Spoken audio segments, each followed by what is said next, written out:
नमस्कार। बहुत बहुत प्रणाम आप लोगों को।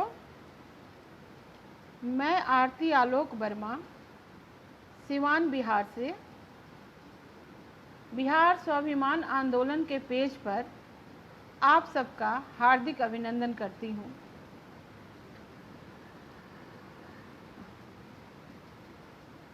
और आपका आभार व्यक्त करती हूँ। अमित, आपने मुझे अपने फेसबुक पेज बिहार स्वाभिमान आंदोलन पर आमंत्रित किया। कृपया कुछ लोग जुड़ जाएं और मेरी आवाज़ आप लोगों तक अगर आ रही है तो प्रतिक्रिया भी दें। हालांकि मैं आवाज़ बेहतर तरीके से पहुंच सके उसके लिए इंतज़ाम करके तो रखती ही हूँ, फिर भी नेटवर्क की कोई समस्या हो या किसी कारणवश आवाज़ नहीं पहुंच रही हो तो सूचित करा दें तो ये बेहतर होगा। और प्रतिक्रिया दे दें कमेंट में।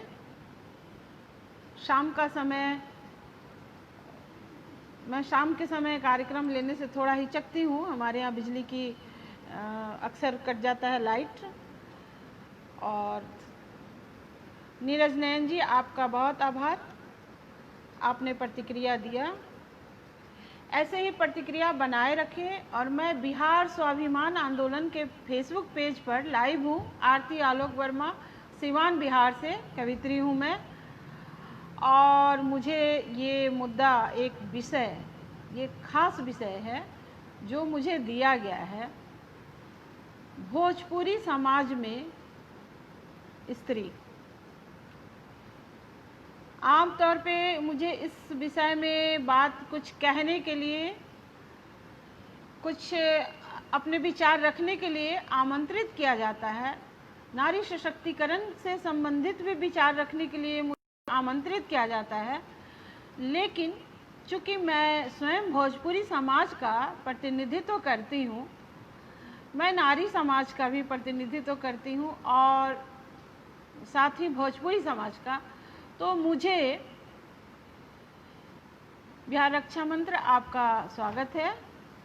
रोशन सिंह जी, नीरज नयन जी, आप सबका स्वागत है। आप लोग बने रहिए और शेयर भी कीजिए, अन्य लोगों को जोड़िए। वॉच पार्टी पर भी लगा के जोड़ सकते हैं। हमारा विषय आज बातचीत का है, भोजपुरी समाज में स्त्री। वैसे तो भारत गाँवों का देश है, हम सब जानते हैं कि भारत गाँवों का देश है। भारत में बिहार और बिहार में भोजपुरी समाज, मुख्यतः यह गाँवों का ही देश है। फिर से परिचय बता दे, ठीक है। मैं आरती आलोक वर्मा सिवान बिहार से हूँ और मैं कवित्री हूँ। मैं नारी सशक्तिकरण को मुखरित करने वाली कविताएं भी करती हूँ और अपने समाज का, अपने महिला समाज का प्रतिनिधित्व भी करती हूँ। मुझे आज विषय मिला है भोजपुरी समाज में स्त्री। ये बहुत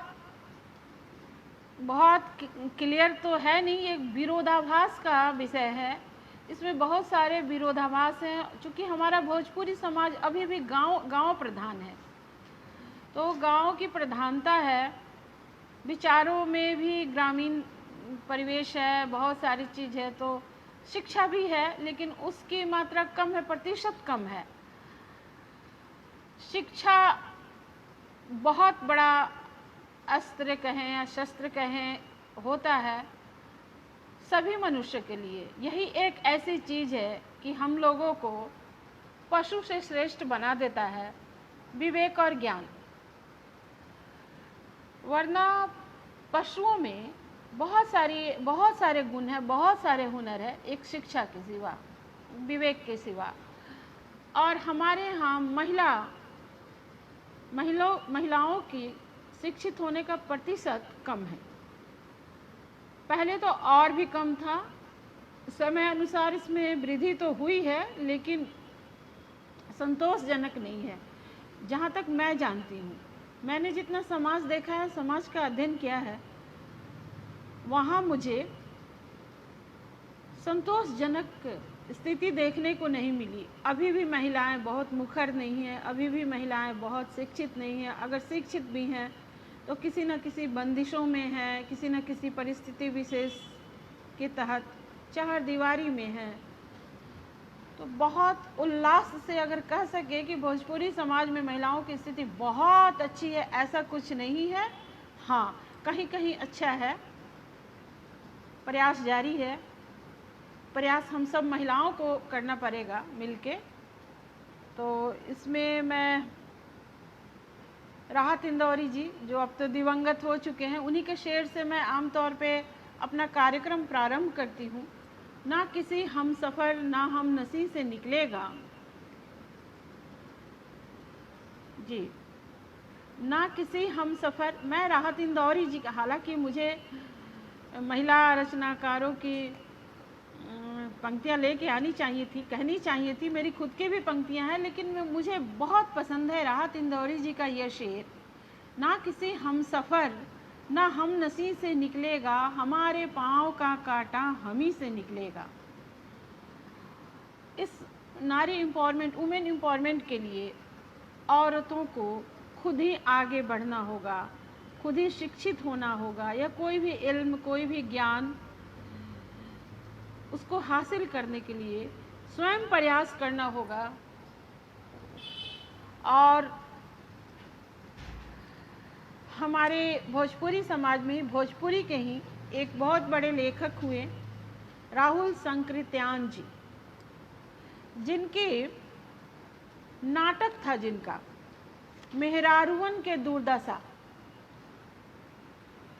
उस नाटक के माध्यम से उन्होंने बहुत सारी बात भोजपुरी समाज की स्त्रियों की दुर्दशा का वर्णन किया है। बहुत सारे पात्र उन्होंने रखे थे, यशोधरा, लक्ष्मी और कौन सखियां आपस में बात करती हैं। ये तब की बात है। आप सबका आभार। खुशबू, आपका जुड़ने के लिए बहुत बहुत स्वागत है। आप सभी बहनों को समर्पित है हमारा कार्यक्रम, सभी महिलाओं को, सभी बहनों को खास तौर पर समर्पित है। तो आप लोग बने रहिए और सुनिएगा। जब स्त्री चेतना, नारीवाद का आधुनिक स्वर, जो फेमिनिज्म, जेंडर इक्वलिटी जैसे शब्दों का प्रचलन नहीं आया था, तब राहुल संकृत्यान जी ने मेहरारूवन के दुर्दशा के संदर्भ में स्त्री विमर्श की बात की थी। हम लोग अपने समाज में, अपने समाज जितना सुदृढ़ है उसमें बाद में देखते हैं, हम फेमिनिज्म और ये के चक्कर में पहले दूसरे के समाज को देखते हैं। निकोल को पढ़ते हैं, पेटमैन को पढ़ते हैं, सूजन मोलर को पढ़ते हैं, सेमेंदो बरुआ को भी पढ़ते हैं। हालांकि उन्होंने नारी को सशक्त करने के लिए एक तरह से ग्रंथि लिख डाला है, द सेकेंड सेक्स। लेकिन बहुत नारियां जो शिक्षित हैं ही नहीं, तो वो सिमोन दी बउआ की किताब क्या पढ़ेंगी, कहाँ से विचार उद्धृत करेंगी। तो अभी बदलाव लाने के लिए ये सब भी है। कहीं कहीं औरतें तो बहुत सुदृढ़ हैं, कहीं कहीं समाज में सास के रूप में, माँ के रूप में औरतें बहुत सुदृढ़ हैं, बहुत मजबूत हैं। कहीं कहीं समाज में बहू के रूप में, बेटी के रूप में औरतें बहुत कमज़ोर हैं। कहीं कहीं समाज में उच्च वर्ग परिवार है, धनाढ़ परिवार हैं, निम्न से निम्न मध्यम वर्गीय परिवार है। जहाँ लोग स्वावलंबी हैं वहाँ मजबूत है। महिलाएं जहाँ स्वावलंबी नहीं है, वहाँ किसी न किसी पर आश्रित हैं, वहाँ महिलाएं कमज़ोर हैं। जहाँ भी महिलाएं स्वावलंबी हैं, चाहे वो कोई भी वर्ग हो, वो पुरुष के कंधे में कंधा मिला के चलती हैं। खासकर सामान्य निम्न वर्गीय परिवार में महिलाएं शिक्षित तो हैं पर स्वावलंबी नहीं हैं। वहाँ उन्हें बहुत सारे दिक्कत का, कठिनाइयों का सामना करना पड़ता है। विवेक और धैर्य, शिक्षा, ज्ञान सब रहते हुए भी हमारे भोजपुरी समाज में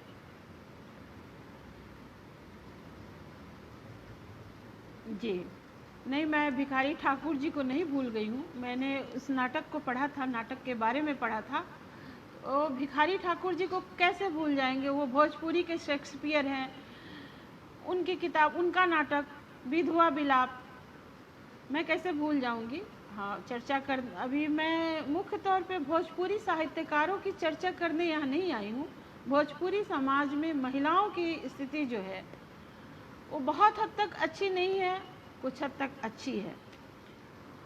और मुझे कविता भी कहनी थी तो मैं कितना लंबा खींचूं अपनी बातचीत को। वैधव्य की त्रासदी झेलती हैं महिलाएं, विधुर पुरुष का तुरंत विवाह हो जाता है। अब तो कहीं कहीं स्थिति बदली है। पत्नी के रहते हुए, हालांकि कानून में तो है नहीं कि पत्नी के रहते हुए दूसरी पत्नी आए, लेकिन गाँवों में अभी पत्नी के रहते हुए, पत्नी के जीवित रहते हुए दूसरे विवाह की भी प्रथा है और समाज उसको मान्यता तो देता है। विवाहेतर संबंध है, औरत को सीधे आग में झोंक देने जैसे कार्यक्रम है। गाँव में तो है, शहरों में भी है। बेटी होने पे खुशियां नहीं मनाई जाती हैं, बेटा होने का बहुत सम्मान होता है। सोहर में बेटों की प्रधानता दी जाती है और बेटी जब होती है भोजपुरी समाज में मुख्यतः 70-80% जगहों पे हमने देखा है, तो जन्म लेते ही दहेज की चिंता सालने रहती है। जन्म लेते ही ये क्यों नहीं लोग सोचते हैं कि इन्हें भी शिक्षित करूंगी, पुरुषों के बराबर इन्हें हक देंगे, ये खुद मजबूत होंगी, सुदृढ़ होंगी, तो हमें दहेज देने जैसी कुरीतियों का सामना नहीं करना पड़ेगा। अभी सोच की कमी है।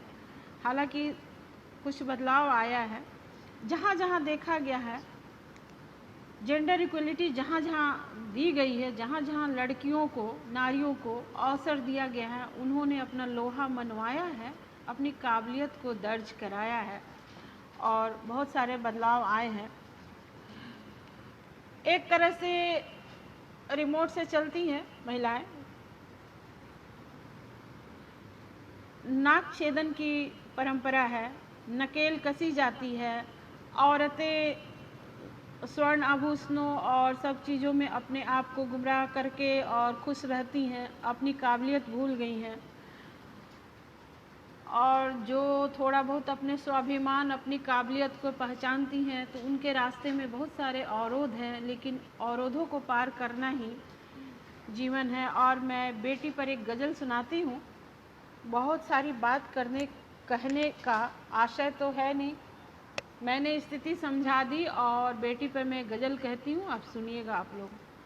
मुश्किलों से गुजरने लगी बेटियाँ, मुश्किलों से गुजरने लगी बेटियाँ, काम अब सारे करने लगी बेटियाँ। अब न कोई न अब बहुत बहुत आभार आपका। बिहार स्वाभिमान आंदोलन के पेज पर मुझे जोड़ने के लिए आभार। और मैं गज़ल कह रही थी, या इसमें होमवर्क आ गया बच्चों का तो रुकावट हो गई। चलिए फिर से मैं सुनाती हूँ आप लोगों को। बेटियों की स्थिति बदल गई है और उस बदलाव का खूबसूरत वर्णन मैं करती हूँ, आप सुनिएगा। मुश्किलों से गुजरने लगी बेटियाँ, मुश्किलों से गुजरने लगी बेटियाँ, मुश्किलों से गुजरने लगी बेटियाँ, काम अब सारे करने लगी बेटियाँ, काम अब सारे करने लगी बेटियाँ।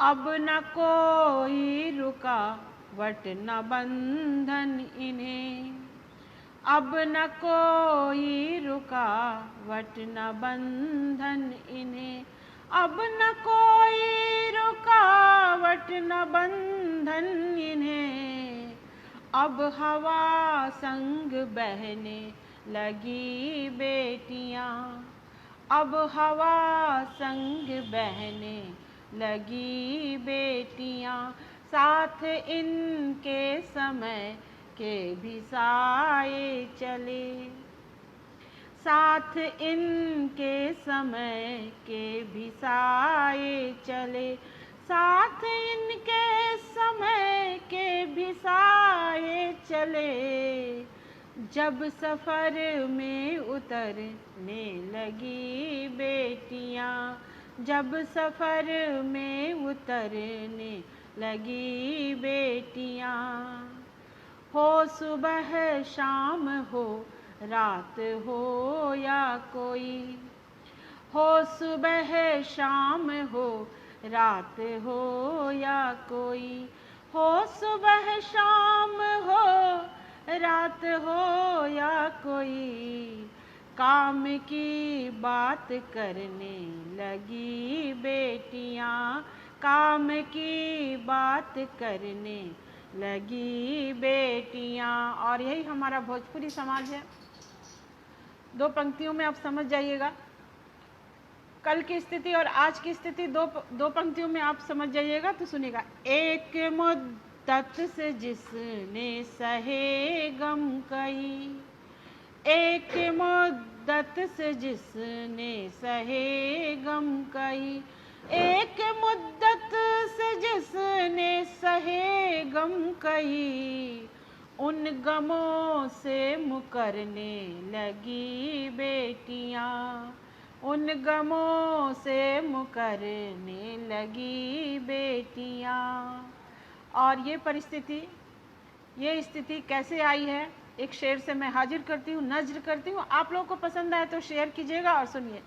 ये न रुत आई ऐसे ही इनके लिए, ये न रुत आई ऐसे ही इनके लिए, ये न रुत आई ऐसे ही इनके लिए, खून दे कर जो पढ़ने लगी बेटियां, खून दे कर जो पढ़ने लगी बेटियां।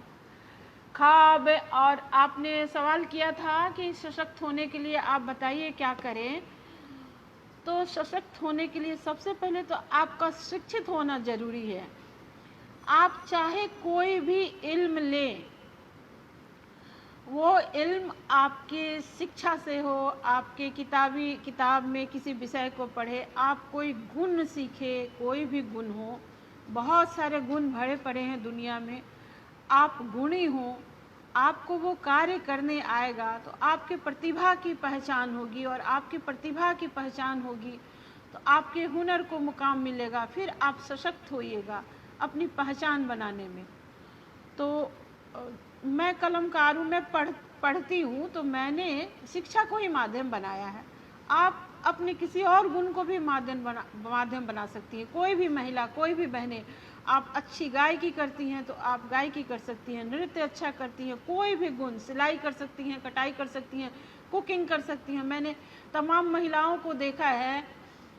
अभी मैं चर्चा करने के लिए समय कम पड़ जाएगा, लेकिन मैंने अपने अनुभव में अब तक तमाम ऐसी महिलाओं को देखा है जिन्हें घर में अपने घर में तवज्जो नहीं दी गई है, जो खाना बनाती रही हैं उम्र भर और मीन में निकाले गए हैं, उनसे झगड़े किए गए हैं, क्लेश किए गए हैं, वही महिला जब घर से बाहर निकली हैं, अपने हुनर को पहचान दी है, एक बहुत बेहतर कुक बन के सामने आई हैं। शादी में, विवाह में, भोज में, कहीं भी वो खाना बनाती हैं, उनको उसका पारिश्रमिक भी मिलता है और उनकी प्रतिभा की पहचान भी होती है। तो आप प्रतिभावान हैं, कहीं ना कहीं सिद्ध तो हो ही जाएगा। हो सकता है आपका घर नहीं करे, हो सकता है 2-4 परिवार वाले ये समाज न करें, समाज से बढ़ के, लेकिन कहीं जिला स्तर पे, राज्य स्तर पे, संसार बहुत बड़ा है, कहीं तो आपकी प्रतिभा की पहचान होगी, आपके हुनर की पहचान होगी, फिर आप कामयाब होंगी। ये सभी बहनों को मेरी नसीहत है। और सुनिएगा। ख्वाब आँखों में अपनी लिए आरती, ख्वाब आँखों में अपनी लिए आरती, ये निशान रोज गढ़ने लगी बेटियां, ये निशान लोग गढ़ने लगी बेटियां, मुश्किलों से गुजरने लगी बेटियां। मैंने अपनी कितनी कहानियों में इसका जिक्र किया है, मेरी लघु कथाओं में भी इसका जिक्र। मैं तमाम महिलाओं को जानती हूँ, एक एक करके अलग जी, मैं तमाम ऐसी महिलाओं को जानती हूँ जैसे जिनका मैंने खाना बनाने का, एक दिन हमें मिल गई रास्ते में और उन्होंने बताया कि मैं कुकिंग करती हूँ, और मुझे उनका वो समय याद आ गया जब वो सामान्य स्तर पे एक अच्छा ढंग का खाना भी बना लेती थी तो अपने परिवार में पिटती थी, बहुत त्रासदी झेलना पड़ता था उनको। और बाद में 10 वर्षों बाद आज मैं उनको ऐसे मंच पे देखी कि वो बेहतर कुक हैं और पुरस्कृत भी होती हैं, पारिश्रमिक भी अच्छा मिलता है। मैं ऐसी महिलाओं को जानती हूँ जहाँ लोग साबित करने में तुले हैं कि आपको बोलने नहीं आता है, आपको बात करने नहीं आती है, उस महिला को अपनी बात की वजह से ही पारिश्रमिक मिलते हैं, पैसे मिलते हैं, मंच मिलता है। तो महिलाओं को आलोचना से घबराना नहीं है। बेटियों को सबसे पहले अपने अंदर की हुनर को पहचान लेना है। अगर नहीं भी है, हो सकता है कि आप में वो हुनर अब तक नहीं है, तो अब से कोशिश करनी है, अब से पहचानना है, कुछ तो कर सकती हैं। हमारे बीच की नारियां क्या ना क्या कर चुकी हैं, कहाँ से कहाँ पहुँच गई हैं। हमें भी कोशिश करनी होगी, हाँ, परिश्रम करना होगा। बिना परिश्रम के, बिना मेहनत के, बिना कोशिश के किसी को सफलता न मिली है, चाहे वो पुरुष वर्ग भी हैं, किसी को नहीं मिली है। तो बिना परिश्रम, बिना कोशिश, बिना हुनर कि किसी को सफलता नहीं मिलती है। और एक और गज़ल में सुनाती हूँ। मैं अलग हटके भी गज़ल सुना सकती हूँ, ऐसे मैं एक गज़ल सुनाती हूँ नारियों के लिए, सुनिएगा। बंद कमरे की कोई ये मूरत नहीं, आज की नारियां के संदर्भ में है, सुनिएगा। बंद कमरे की कोई ये मूरत नहीं, बंद कमरे की कोई ये मूरत नहीं, शून्य से बढ़ गई आज की नारियां, शून्य से बढ़ गई आज की नारियां, सिर्फ आकाश में ही ये उड़ती नहीं, सिर्फ आकाश में ही ये उड़ती नहीं, दिल में रहती भी हैं आज की नारियां, दिल में रहती भी हैं आज की नारियां। हो अगर चलना मुश्किल अंधेरा जहां, हो अगर चलना मुश्किल अंधेरा जहां, खोल दे बंद आंखें आज की नारियां। घर से बाहर रहे सरहदों तक खुशी, घर से बाहर रहे सरहदों तक खुशी, स्वप्न यह देखती आज की नारियां। जब से दीवार आंगन में उठने लगी, दायरों में बढ़ी आज की नारियां, दायरों में बढ़ी आज की नारियां। मैंने कार्यक्रम के शुरू में ही कह दिया था कि विरोधाभास है, कहीं तो बहुत अच्छी स्थिति है, कहीं तो बहुत खराब स्थिति है, बहुत कुछ अच्छा भी नहीं कहा जा सकता है, और सुधार होते गया है तो बहुत कुछ खराब भी नहीं कहा जा सकता है। मैं एक मुक्तक सुनाती हूँ, सुनिएगा। पल दिन महीनों की नहीं सदियों की बात है, पल दिन महीनों की नहीं सदियों की बात है, पल दिन महीनों की नहीं सदियों की बात है। माँ जानकी की गाथा तो सबको ही ज्ञात है, बदला न भाग्य नारी का बदला है युग तो क्या, बदला न भाग्य नारी का बदला है युग तो क्या, नारी की जिंदगी अभी भी काली रात है, नारी की जिंदगी अभी भी काली रात है। बहुत बहुत आभार। और मैं ऐसी नारियों का भी जिक्र करती हूँ, एक मुक्तक सुनाती हूँ आपको। ऐसी नारी का भी जिक्र करती हूँ जिस पर पूरी दुनिया गर्व करती है, उस उसको उसका प्रतिनिधित्व तो करते एक मुक्तक सुनाती हूँ, सुनिएगा। आज कहूँगी, आज कहूँगी, आज कहूँगी, आज कहूँगी, आज कहूँगी, आज कहूँगी, आज कहूँगी, आज कहूँगी, आज कहूँगी, आज विश्व विख्यात हुए हैं जिस नारी के उत्तम काज।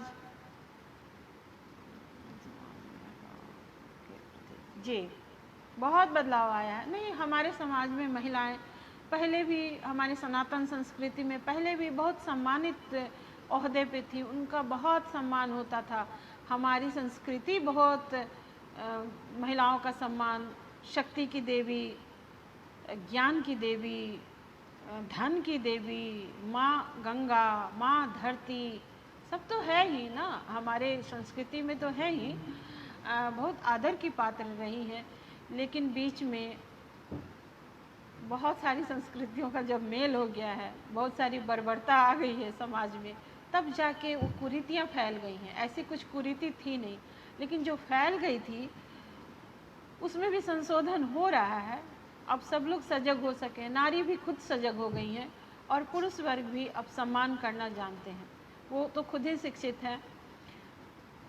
समाज की प्रथम इकाई होती है परिवार, और परिवार में, हर घर में नारी अपने घर का स्वामित्व, स्वामी है, स्वामिनी है, गृह स्वामिनी है। इससे बड़ा क्या दर्जा मिलेगा।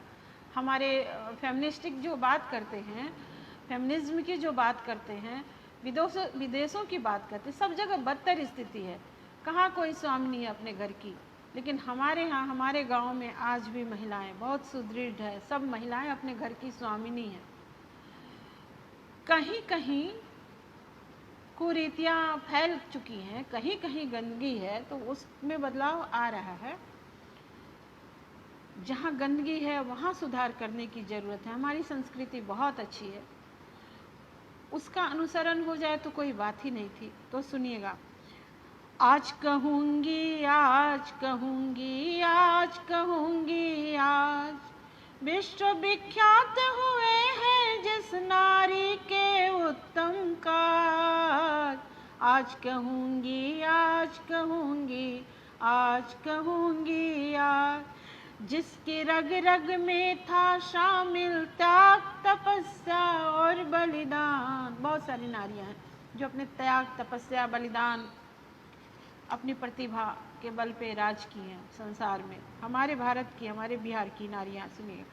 आज जिसके रग रग में था शामिल त्याग, तपस्या और बलिदान, जिसके दम पर बन बैठी वो भारत माँ के सर का ताज। जिसके दम पर बन बैठी वो भारत माँ के सर का ताज। बहुत बहुत आभार आप लोगों का। मुझे लग रहा है कि मैंने नारी संदर्भ में सुना दिया आपको। कुछ और अलग अलग रचना, अलग अलग का सुना देती हूँ। एक गज़ल सुनाती हूँ, ये नारी संदर्भ में नहीं है, ऐसे ही है। आप ऐसे ही गज़ल आप सुनिए, उसके बाद इस विषय पे बात हमारी होगी, समय मिला तो सुनिएगा। रस्म उल्फत की अदा हो तो गज़ल होती है, रस्म उल्फत की अदा हो तो गज़ल होती है, हुस्न पर इश्क फिदा हो तो गज़ल होती है। गुलशने दिल में किसी के जो तेरी रहमत से, गुलशने दिल में किसी के जो तेरी रहमत से, इश्क का फूल खिला हो तो गज़ल होती है। गुलशने दिल में किसी के जो तेरी रहमत से, इश्क का फूल खिला हो तो गज़ल होती है। आतिशे वक्त से बर्बाद हुए गुलशन में, आतिशे वक्त वक्त से बर्बाद हुए गुलशन में, आतिशे वक्त से बर्बाद हुए गुलशन में। जब कोई फूल खिला हो तो गजल होती है, रूठना और मनाना तो सिलसिला है मगर, रूठना और मनाना तो सिलसिला है मगर, रूठना और मनाना तो सिलसिला है मगर, बेवजह कोई खफा हो तो गजल होती है। दाग दामन पे लगा धोत न पड़ा अश्कों से, दाग दामन पे लगा धोते रहे अश्कों से, दाग फिर भी न मिटा हो तो गजल होती है। और एक शेर सुनिएगा, बतौर खास पेश करती हूँ जी। हवा का खौफ ना हो जिसको वो बेखौफ चराग, हवा का खौफ ना हो जिसको वो बेखौफ चराग। Thank you, thank you. Bihar स्वाभिमान आंदोलन पेज से जुड़े सभी लोगों का, अमित जी का मेरे लिए खास प्रतिक्रिया देने के लिए आप सबका बहुत बहुत आभार। और आप लोगों को मैं कोशिश करती हूँ कि बेहतरीन गज़ल सुना पाऊँ। सुनिएगा। हवा का खौफ ना हो जिसको बेखौफ चराग, आंधियों में भी जला हो तो गज़ल होती है। और ये बहुत बहुत आभार आप लोगों का। और मैं अपने लिए, चूँकि मेरा नाम आरती है, तो मैं खुद को रिप्रेजेंट करते हुए भी कुछ शेर कहते रहती हूँ। मैं दीपक का प्रतीक मानती हूँ खुद को, और मैं ये शेर कहती हूँ सबके लिए, सब लोग अपने आप से रिलेटेड महसूस कीजिएगा। राह लोगों को दिखाने के लिए जब कोई, राह लोगों को दिखाने के लिए जब कोई, दीप बन कर के जला हो तो गजल होती है, दीप बन कर के जला हो तो गजल होती है। बहुत बहुत आभार आपको। और मैं तय नहीं कर पा रही हूँ कि मुझे और कितनी देर यहाँ टिकना है, 2 मिनट 5 मिनट, और उसके हिसाब से मैं गज़ल कह दूँगी। एक दो और कह सकती हूँ, तो आप सुनिएगा। बेबस, ये महिलाओं के लिए ही है, थोड़ा गज़ल के अंदाज में है, लेकिन ये तमाम शेर महिलाओं को ही रिप्रेजेंट करेगा। आप सुनिएगा। बेबस, थोड़ी महिलाएं कहीं कहीं बेबस भी हैं ना, कहीं आर्थिक रूप से मजबूर है, कहीं शारीरिक रूप से कमज़ोर है। हाँ, है तो उसको सुधारिए, उसको स्वावलंबी बनाइए, उसकी सहायता कीजिए। तो इसी संदर्भ में मैंने ये बात लिखी है, महिलाओं के संदर्भ में। इस शेर को सुनिएगा। बेबसी पर बेरुखी अच्छी नहीं, बेबसी पर बेरुखी अच्छी नहीं, बेबसी पर बेरुखी अच्छी नहीं, दोस्तों ये जिंदगी अच्छी नहीं। ऐसी ज़िंदगी किसी महिला के लिए अच्छी नहीं होगी जिस पर आप ज़्यादती करें, बेरुखी करें। और मैं शाम को इसलिए कार्यक्रम चाहती नहीं हूँ, लाइट कट जाता है, लेकिन मजबूरी है 7 बजे। चलिए, मैं कोशिश करती हूँ कि रोशनी पर्याप्त मुझ तक पहुँचे। अगर नहीं भी पहुँचे तो ये गज़ल सुन लीजिएगा। इसके बाद मैं आप लोग से विदा लेना चाहूँगी, कुछ दिक्कत हो रही है मुझे। चलिए सुनिए, ये गज़ल सुन लीजिए, महिलाओं के लिए ही है, सभी महिलाओं को नज़्र करती हूँ। ये गज़ल सुनिएगा। बेबसी पर बेरुखी अच्छी नहीं, दोस्तों ये जिंदगी अच्छी नहीं, हम हमेशा आंसुओं को ही पिए, हम हमेशा आंसुओं को ही पिए, होठ की ये तृष्णगी अच्छी नहीं, होठ की ये तृष्णगी अच्छी नहीं। जो न गुर्बत की कहे कुछ दास्तां, जो न गुर्बत की कहे कुछ दास्तां, वक्त की वो शायरी अच्छी नहीं, वक्त की वो शायरी अच्छी नहीं। और एक बार फिर मैं तमाम महिलाओं को, बहनों को ये शेर नज़र करती हूँ, सुनिएगा। हम के लिए मिट जाएंगे, हम उजालों के लिए मिट जाएंगे, हम उजालों के लिए मिट जाएंगे। घर जला कर रोशनी अच्छी नहीं, घर जला कर रोशनी अच्छी नहीं। मुस्कुरा कर आप करते हैं दगा, मुस्कुरा कर आप करते हैं दगा, मुस्कुरा कर आप करते हैं दगा। आपकी ये दिल लगी अच्छी नहीं, आपकी ये दिल लगी अच्छी नहीं। और आरती अपने लिए मक्ते का शेर हाजिर करती है, आप लोग सुनिएगा।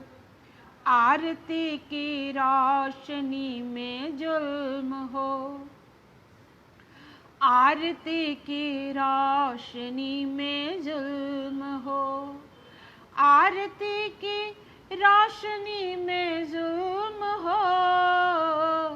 ये कहर ये ज़्यादती अच्छी नहीं, ये कहर ये ज़्यादती अच्छी नहीं। घर जला कर रोशनी अच्छी नहीं। बहुत बहुत आभार, आप लोग बहुत अच्छी प्रतिक्रिया दे रहे हैं। और मैं आराधना प्रसाद जी का एक शेर मैं सामने रखी थी,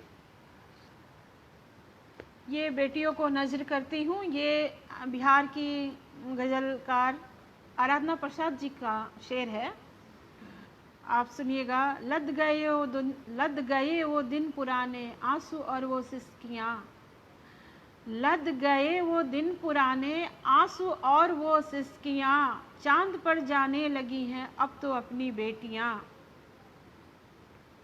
लद गए वो दिन पुराने, आंसू और वो सिसकियाँ।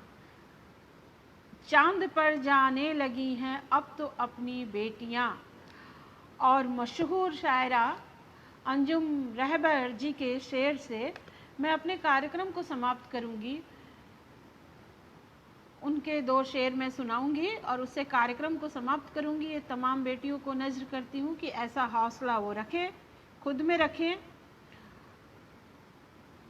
आसमां छू के आने की जिद है मुझे, आसमां छू के आने की जिद है मुझे। सुनिएगा, ये अंजुम रहबर जी का है, लेकिन सुनिएगा, मैं तमाम बेटियों को वो सुना रही हूँ, सुनिएगा।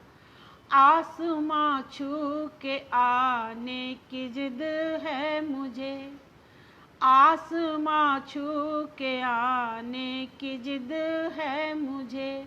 धूप है या घटा है मुझे क्या पता, मुझको अपनी उड़ानों से है वास्ता, मुझको अपनी उड़ानों से है वास्ता, मुझको अपनी उड़ानों से है वास्ता। किस तरफ की हवा है मुझे क्या पता, आसमां छू के आने की जिद है मुझे। बहुत बहुत आभार। फिर किसी कार्यक्रम में इसी तरह आप लोगों के रूबरू होंगी, तब तक के लिए आप इजाज़त दें। बहुत बहुत आभार, प्रणाम, धन्यवाद।